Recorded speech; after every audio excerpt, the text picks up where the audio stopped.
Good morning, dear students. This is Dr. Savita Tidmai.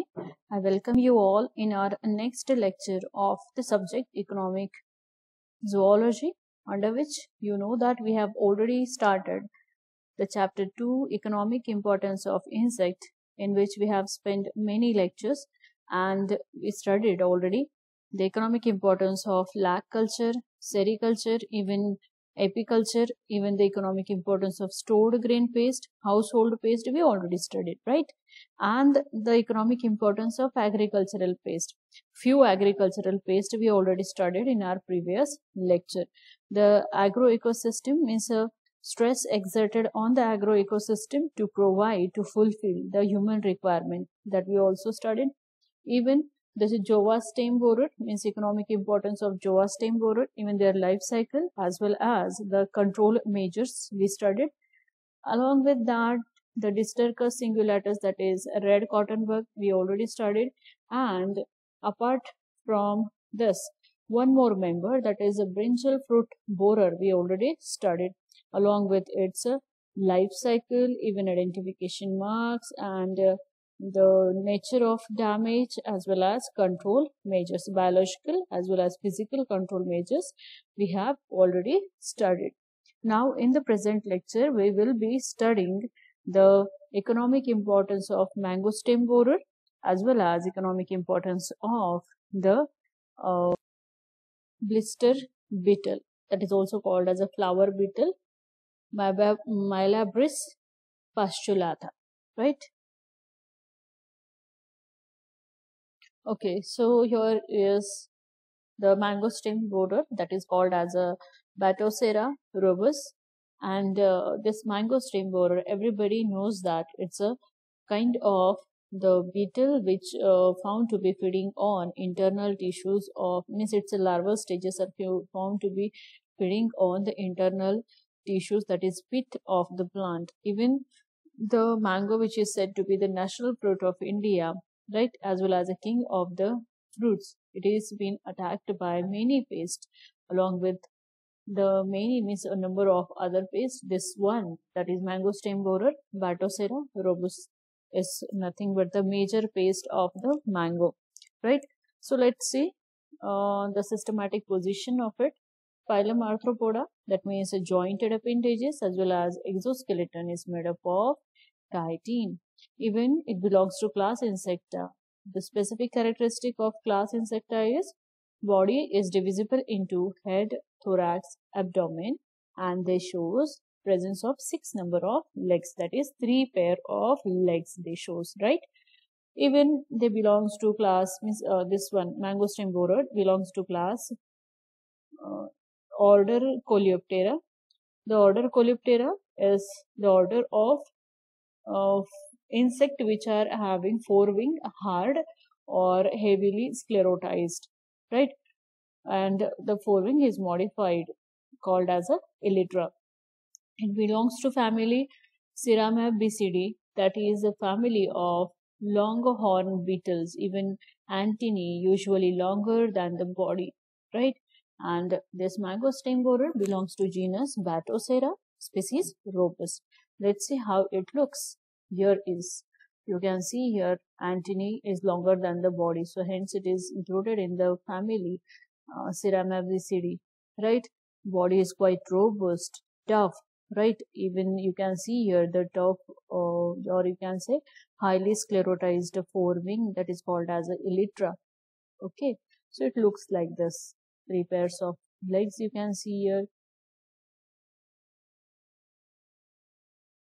When distribution, this mango stem borer is distributed widely in India. Even it is also observed in Japan, China, even in the Myanmar, Malaysia, Philippines, South Korea. Means in the number of countries of the world, this mango stem borer is found to be present, right? And let's see what are the host plant on which this can feed along with the mango tree.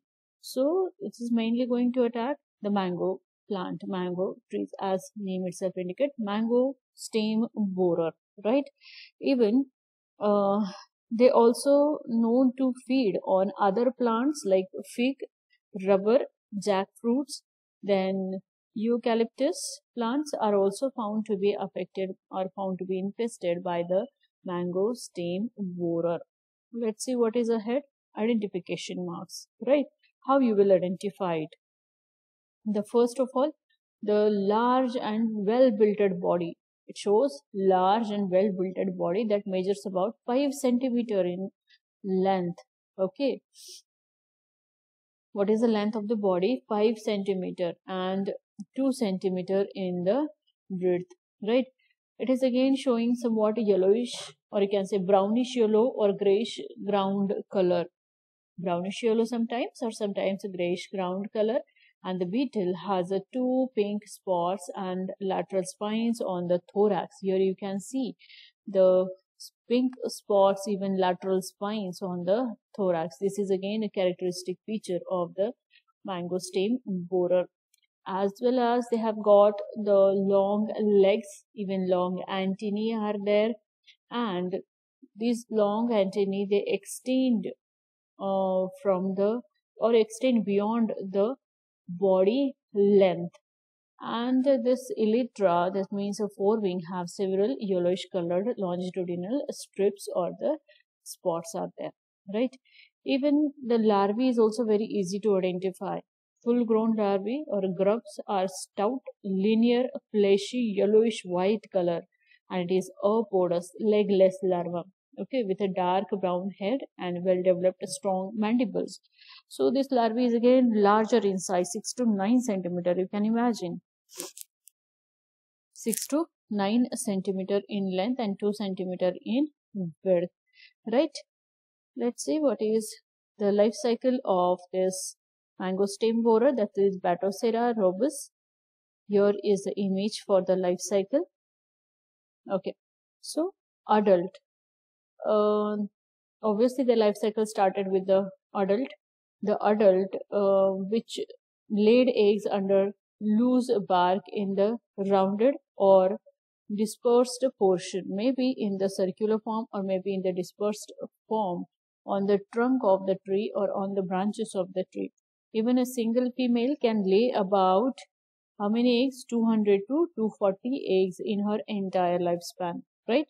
After incubation period of about 10 to 15 days, the eggs hatch out into a small young one that is called as a grub or a larva. Okay, that is called as a grubs or a larva. Then this larva or a grub are obviously fleshy, equipped with the strong binding, or you can say strong mandibles. Even the young larva bore into the stem or even the roots, feeding on woody tissues, right?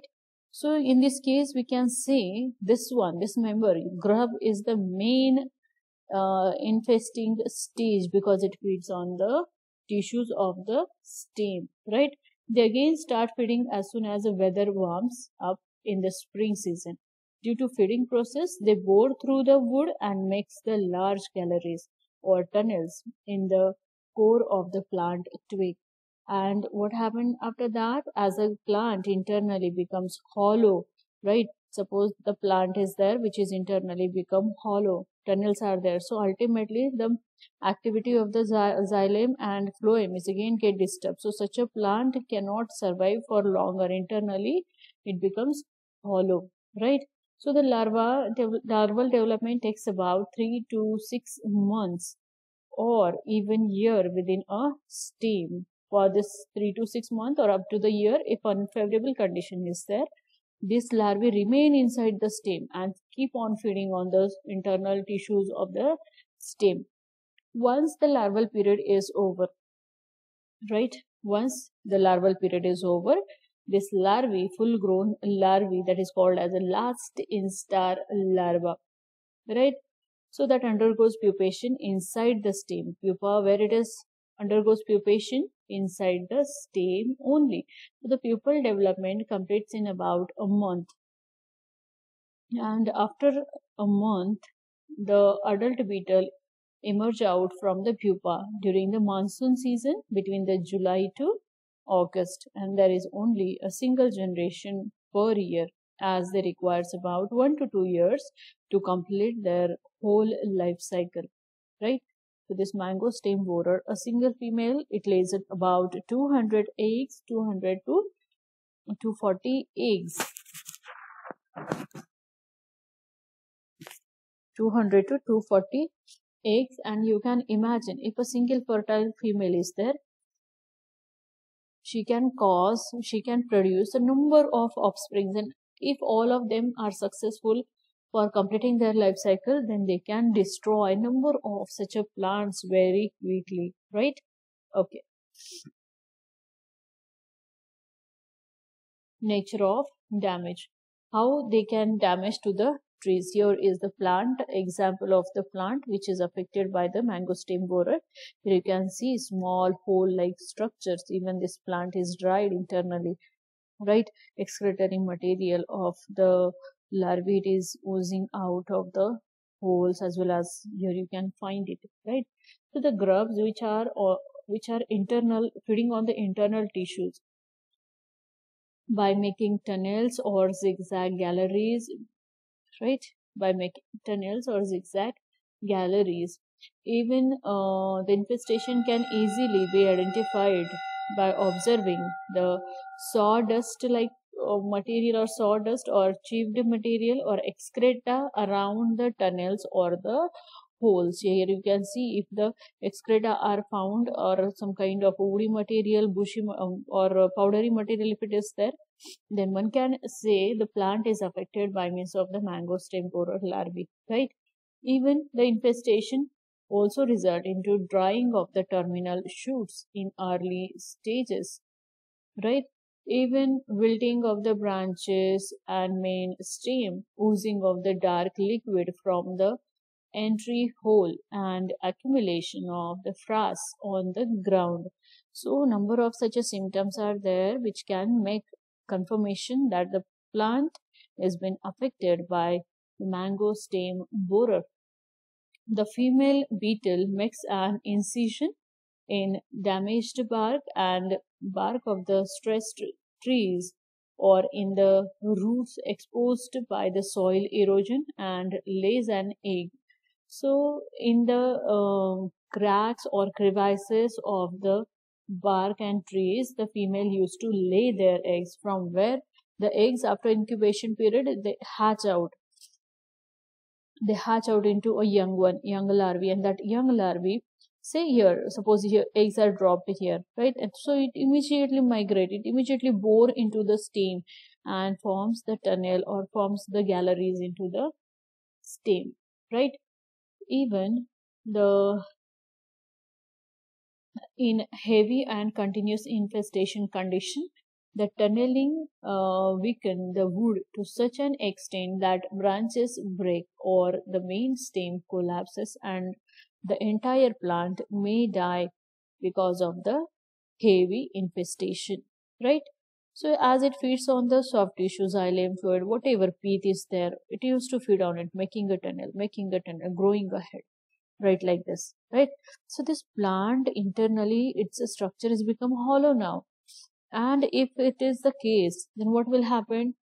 Then the entire branch may get dry off, wilting takes place, or maybe if the main stem has been affected, this entire plant may collapse and die because of the infestation. So you can imagine this small beetle, how it is dangerous for the plant life, right? So hence it is one of the potential pest of the mango trees.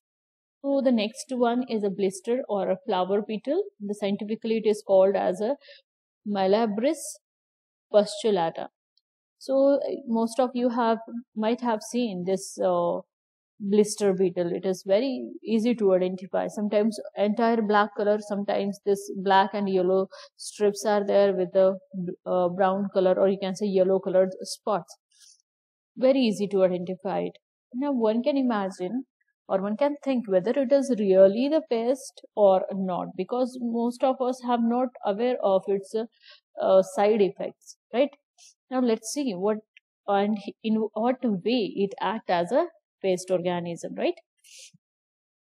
Now, systematic position, it belongs to phylum Arthropoda, class Insecta, order Coleoptera, and the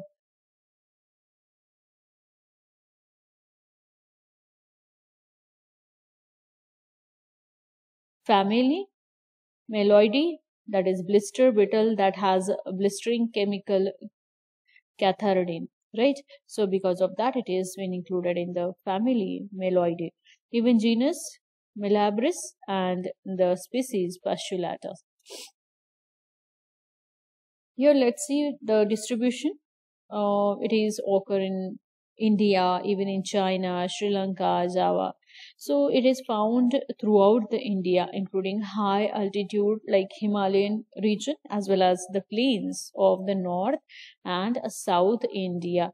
So this is well adapted to live in any kind of environmental condition. Let's see the host plants on which it used to feed. It used to attack the bajra, even jowar, even paddy, cucurbits, as well as beans. Okay, so the plants of such a things it used to attack. It is a polyphagous, we can say, and feeds on unrelated plant species in agriculture and in forest ecosystem. Even the blister beetles are also known to feed on many flowers and ornamental plants. They are commonly noticed feeding on the flowers of hibiscus also, right? You can imagine this one is feeding on the hibiscus. It means whatever plants are available, it used to feed on it. Whatever flowering plants are there, it used to feed on it. Why? Why this is the case? Why it used to feed on any kind of a flowering plant? Why it is a polyphagous? Because any guesses? Yes, it is feeding on the pollen grains. Hence, it is polyphagous. Any kind of means any flower if it is available, other than it's a proper host plant. But grains are there, pollen grains are there. It used to feed on it, right? So that's why it is a polyphagous in habit. Okay. Apart from that, that also means this blister beetle also found to be damaging the pea, even maize, sorghum, pearl, as well as means a pearl millet, as well as cucurbits, cotton, even rose, groundnuts, and ladyfinger plants too. Right. So it is a polyphagous feeding on a large variety of the host plant. Let's see the identification marks, how you will identify it. You can see here the body size. Body size is 2 to 3 centimeter in length and 1 centimeter in the width. Body is elongated, black in color or brown color with yellowish brown strips. See, though the image of is of the black base, but sometimes the beetle may be in the brown color. Sometimes it is black in color with a yellow colored strips across the body or across the wings, right? So the soft body is covered, or you can say the body present. See, in case of all the beetles, entire body is covered by the hard uh, cuticle, but the body part which is present just below the wings is quite softer. It is the only part of the body which is softer, and it is remain protected inside the hard wings, inside the elytra, right? So it is very easy to identify this blister beetle. It shows a number of strips on the body, yellowish colored strips crossed by the black colored, even two spots are there. Its a body is means thoracic plates. They are also found to be fused. Very interesting beetle it is, and good looks to means it is a quite easy to identify it, right? Okay. Let's see the life cycle of the blister beetle. Okay, so here is the adult eggs, then this is the larva, triangular larva.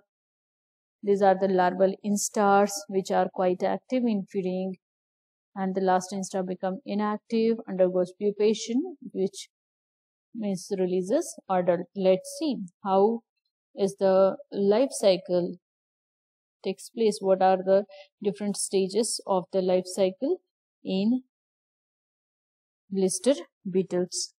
right? Okay, so the eggs, where the eggs are laid by the female, the eggs are laid by the adult female, mature fertile female, near the eggs of grasshopper normally, right? And these eggs are laid, means number of eggs are laid, that is 100 to 2000 eggs are laid, depend on the quality of food gain or quality of the food is eaten by the female, right? So on the basis of that, the egg laying capacity is also going to change. If the very healthy proper diet, very healthy proper food is available, then the egg laying capacity enhances up to 2000 eggs. And if very poor quality of the food is available, then only near about 100 to 200, 300 eggs are laid by the female, right? So that is totally depend on the quality of the food ingested by them.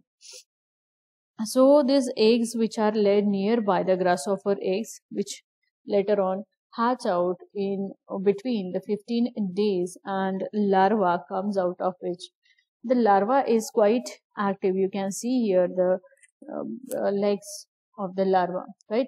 It is quite active and feeds on the soil dwelling insects, right, including the pest, as well as it do not cause any damage to the crop.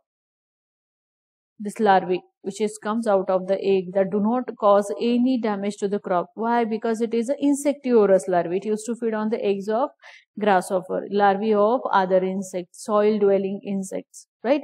So the larval instar of the blister beetle is not affecting agriculture. It is useful one, we can say. It is quite useful to the agriculture because it is feeding on the larvae, paste or larvae of the paste organism mostly, right?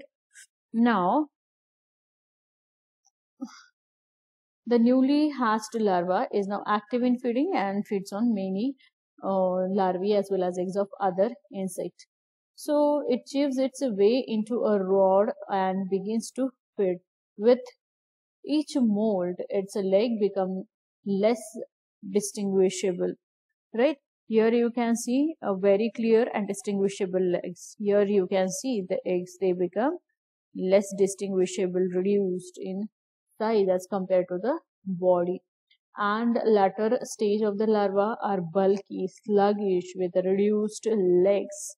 Here you can see bulky, sluggish with reduced legs, and which means the last instar larva which become inactive and then undergoes a pupation. So if it undergoes a pupation, means pupation takes place within the soil again, and when the pupa that complete its pupal life, an adult emerges out of which that adult remain active as from feeding on, as it feeds on the inflorescence, means as well as pollens as well as petals of the flower of their host plant. The adult used to feed on the plant part basically.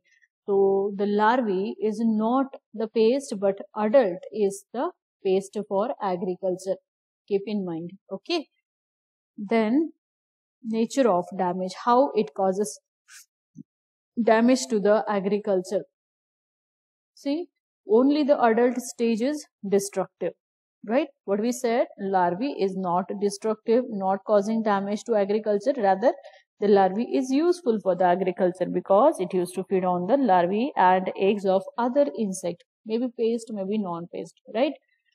But the adult is a destructive, and the beetle that attacks inflorescence, you can see here clearly, it is feeding on the petals, right? It is feeding on the petals. Even it feeds on the pollens of the flower, and thus is it adversely affecting grain setting, right? If the pollen grains, or you can say yes, pollen grains, they are disturbed, they are damaged, they are finished, right? So ultimately fertilization is affected, and so ultimately fruit setting is affected, right? And this in India, it is a serious pest of pigeon pea plant. It feeds on the flowers, developing pods, even reducing the crop yield. The Cathradin. All right. So this is what the nature of damage to the plant. It causes damage to the plant. It affects the fruit setting. It feeds on the petals. It used to disturb the as well as it used to feed on the grains, pollen grains, right? So ultimately it acts as a pest for the agriculture. Blister beetles is again having less yield, less productivity, right? So ultimately it acts as a pest for the agriculture. Apart from this, it is also pest for the human uh, life, or you can say public health. It is a pest of public health. What is this? This is a blister. And how it produced? It is produced because of this one. This member is releasing the content specific chemical cantharidin. That cantharidin is released by the adult insect. It can severely injure the livestock, right? Even particularly horses. Even if the hay, which is nothing but the feed of the cattle, hay contaminated with the body fluid of a crushed beetle, and that can cause irritation in the stomach linings, right? Even small intestine, bladder, urinary tract of the horses even get disturbed, get sensitized because of the body fluid, which is nothing but a cantharidin content. It reduces the calcium level in the blood also, as well as the animals who have ingested cantharidin may exhibit a sign of a colic, or including excessive salivation, even sweating is there, excessive sweating is there, cramps, urinary staining is also been observed. Even a fatal dose will include fever, even depression, shock, and death, sometimes death of an livestock, right? So this blister beetle is not only the pest of agriculture, but it is a pest of a public health and hygiene, as well as it is a pest of the veterinary animals too, right? Let's see how we can control it. So the control measures of this blister beetle, cultural control measures as well as chemical control measures are also there. Even the cultural methods includes the adult beetles are trapped by attracting towards the light sources, right? Even during the night time, if light traps are established towards which these adult beetles they will get attracted during night time, just trap them and kill them physically, or using a kerosinized water one can kill them. Okay, so just to throw into the kerosinized water, their respiratory system will get blocked, and then ultimately that causes death of the animal or the insect pest. Even another method is also there, that includes the what we can say trapping. Yes, by using the insect net you can physically collect them and kill them in the kerosinized water. This is the only way to control it, right? And the chemical control measures are always there. If cultural and biological control measures that doesn't work, but the chemical control measures are always there. No doubt chemical control measures are always harmful to environment, but still without which there is no way to control the excessive pest population, right? So what are they? Dusting the crop with a methyl parathion 2D or endosulfan at 20 kg per hectare as soon as pest is observed, right? If you dust them, means dust a parathion or endosulfan on the crop, so ultimately adults cannot set and cannot feed on the flowers, as well as they cannot able to lay eggs into the field, and ultimately they will, means the population will be controlled.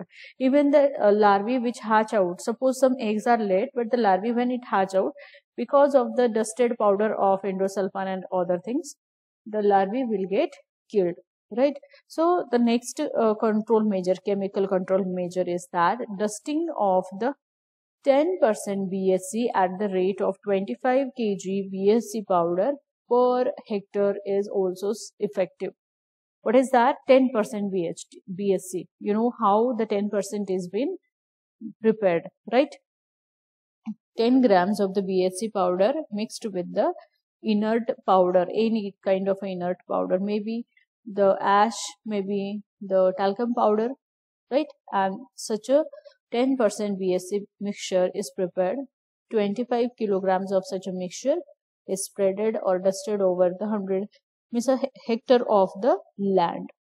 Then the third measure is the adult beetle population can be suppressed by spraying emulsion of the pesticide like the quinalphons and focalon, etc. Right? So in this way we can able to control the pest population of the blister beetle in the field.